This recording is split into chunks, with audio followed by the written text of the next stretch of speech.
শ্ৰী গুৰু চৰণ সৰোজ ৰজ নিজ মনু মকুৰ সুধাৰি বনৰৌ ৰঘুবৰ বিমল যশু যৌ দায়ক ফল চাৰি বুদ্ধিহীন তনু জানিকে সুমিৰ পৱন কুমাৰ বল বুদ্ধি বিদ্যা দেহু মোহি হৰহু কলেশ বিকাৰ জয় হনুমান জ্ঞান গুণ সাগৰ জয় কপিসতিহু লোক উজাগৰ ৰাম দূত অতুলিত বল ধামা অঞ্জনী পুত্ৰ পৱন সুত নামা মহাবীৰ বিক্ৰম বজৰংগী কুমতি নিবাৰ সুমতিকে সঙ্গী কাঞ্চন বৰন বিৰাজ সুবেশা কানন কুণ্ডল কুঞ্চিত কেশা।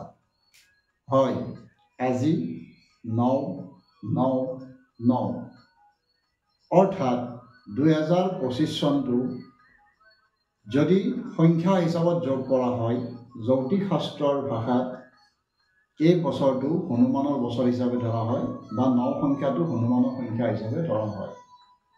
ইফালে আজি ছেপ্টেম্বৰৰ ৯ তাৰিখ আৰু ছেপ্টেম্বৰ মাহটো যদি জানুৱাৰীৰ পৰা হিচাপ কৰি ধৰা হয় তেতিয়াহ'লে ছেপ্টেম্বৰ মাহটো হিচাপত ৯ আৰু যদি চনটোক যোগ কৰা হয় ২-২-৫ তেতিয়াও ৯ অৰ্থাৎ তিনিটা ৯ৰ সংযোগ ঘটিছে আজিৰে বিশেষ পবিত্ৰ দিনটো। ইতিমধ্যে বিভিন্ন ছ'চিয়েল মিডিয়াত একাংশ জ্যোতিষীয়ে হওক বা একাংশ ইউটিউবাৰেই হওক আপোনালোকক বিভিন্ন ধৰণে আজিৰ এই বিশেষ দিনটোত ভয় খুৱাবলৈ চাইছে, যিটো আমি মন কৰিছোঁ। অৰ্থাৎ আপোনালোকক এনেকৈ সাৱধানবাণী দিয়া হৈছে যে আজিৰ এই বিশেষ দিনটোত গাড়ী মটৰ চলাওঁতে সাৱধান হ'ব, কথা বতৰা পাতোঁতেও সাৱধান হ'ব, পাৰিলে আপোনালোকে আজিৰ দিনটোত ঘৰতে সোমাই থাকিবলৈ চাব, কলৈকে ওলাই নাযাবলৈ চাব বা বিভিন্ন ধৰণে সাৱধান বাৰ্তাৰে আপোনালোকক এই ৯ আৰু ৯টোৰে এনেকৈ ভয় খুৱাইছে যেন আপোনালোকৰ আজিৰ এই বিশেষ দিনটো কেনেকৈ পাৰ হ'ব বা অতিক্ৰম কৰিব, সেইটোক লৈ যিসকলে জ্যোতিষ শাস্ত্ৰত বিশ্বাস কৰে তেওঁলোকৰ কাৰণে বৰ ধুৰুহ সময় হৈ পৰিছে নিশ্চয়, হয়নে? এতিয়া কওঁ শুনক, আমি বিভিন্ন সময়ত বিভিন্ন দেৱ দেৱীক ভয় কৰোঁ। যেনে কালীমাৰ নাম ল'লে বাপৰে বাপ, কালীমা দোষত নপৰোঁ দেই, হনুমানৰ দোষত নপৰোঁ দেই, গ্ৰহৰ দোষত নপৰোঁ দেই, শনি গ্ৰহৰ দোষ, ৰাহু গ্ৰহৰ দোষ, কেতু গ্ৰহৰ দোষ পৰিলে মানে আৰু আমাৰ আৰু এইটো বছৰ আৰু শেষ। এতিয়া মই ক'ব খোজা কথাটো হ'ল, জীৱনত কোনোদিন কোনো কথাত যদি নিগেটিভ ভাৱত লৈছে খোজে প্ৰতি নিগেটিভ দেখি থাকিব, আৰু যদি পজিটিভ ভাৱত লৈছে তেতিয়াহ'লে খোজে প্ৰতি আপুনি পজিটিভ বা আশাৰ ৰেঙনি দেখি থাকিব।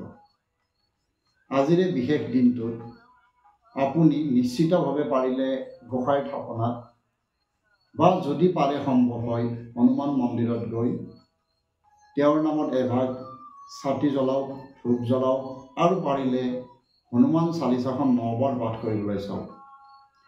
যিহেতু ৯ সংখ্যাটো আছে, গতিকে এনেই যিসকলে হনুমান পাঠ কৰে তেওঁলোকৰ বিভিন্নজনৰ বা আপোনালোকৰ বিভিন্নজনৰ হনুমান চালিচাত নিশ্চিতভাৱে কিছুমানৰ মুখস্থ হৈ গৈছে, কণ্ঠস্থ হৈ গৈছে, আৰু যিসকলৰ হোৱাও নাই পাৰিলে আপোনালোকে হনুমান চালিচাখন আজিৰ এই বিশেষ দিনটোত ৯ বাৰ পাঠ কৰিবলৈ চাওক।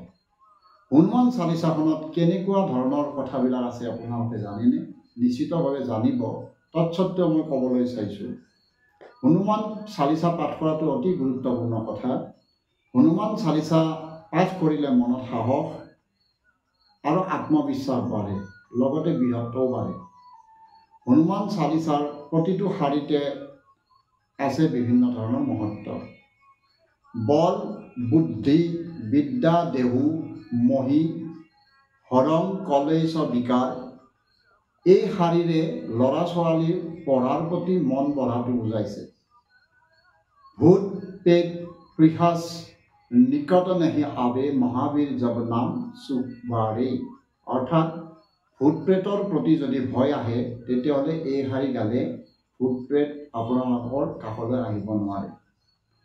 কোনো কাম যদি সিদ্ধি কৰিবলৈ চাইছে তেতিয়াহ'লে গাব লাগে ভীমৰূপ ধৰি অসুৰ চহাৰে ৰামচন্দ্ৰকে কাজ সবাৰে। আপোনাৰ যদি বহুত দিন ধৰি বেমাৰত পৰি আছে তেতিয়াহ'লে গাব লাগে নাচৈৰ ঘৰে চব পীৰা জপত নিৰন্তৰ হনুমত বীৰা। জীৱনত যদি সংকট আহে গাব লাগে এই শাৰী সংকট কটেই মিটেই চব পীৰা যৌ সুমিৰে হনুমান বলবীৰা। या संकट ते हनुमान छुड़ावे मन एव क्रम बसन ध्यान জ্বলাवे। কোনো লোকক বেয়া সংকট যদি আপোনাৰ সন্তান পৰিছে বা আপোনালোকে নিজে যদি ফিল কৰিছে মই বেয়াৰ ফালে গৈ আছোঁ, ক্ৰমশঃ মোৰ সংগবিলাক বেয়া হ'বলৈ ধৰি আছে, তেতিয়াহ'লে হনুমান চালিচাৰ এই শাৰী লাইনে আপোনাক এনেধৰণে কাম কৰিব। মহাবীৰ বিক্ৰম বজৰংগী কুমতি নিবাৰ সুমতিকে সংগী। যদি কোনো লোকৰ বন্ধন হৈ আছে, যিকোনো কাম আপোনাৰ যদি বন্ধন হৈ আছে আৰু এই বন্ধনৰ পৰা ভয় যদি লাগে, আপোনাৰ যদি ভয় খাই আছে আপুনি যে মোৰ প্ৰতিটো কাম বন্ধন হৈ আছে, কোনোবাই মোক বন্ধন কৰি ৰাখিছে, তেতিয়াহ'লে গাব লাগে যৌ সতবাৰ পাঠ কৰে কৰ কৈ সুতহি বন্দী মহাসুখ হয়। যিকোনো কথাত ভয় খালে গাব লাগে সব সুখ লৈ তোমাৰি শৰণা তুম ৰক্ষক কাহু কডাৰনা। মনোকামনা পূৰা কৰিবলৈ বা পূৰণ কৰিবলৈ গাব লাগে ওৰ মনোৰথ যো কৈ লাভৈ সৈ অমিত জীৱন ফল পাবৈ। অৰ্থাৎ হনুমান চালিচাখনত সম্ভৱতঃ 40 ফাকি লাইন আছে আৰু এই 40 ফাকি লাইনৰ প্ৰতিটো লাইনৰ এনেকুৱা ধৰণৰ কিছুমান মহত্বপূৰ্ণ কথাও আছে।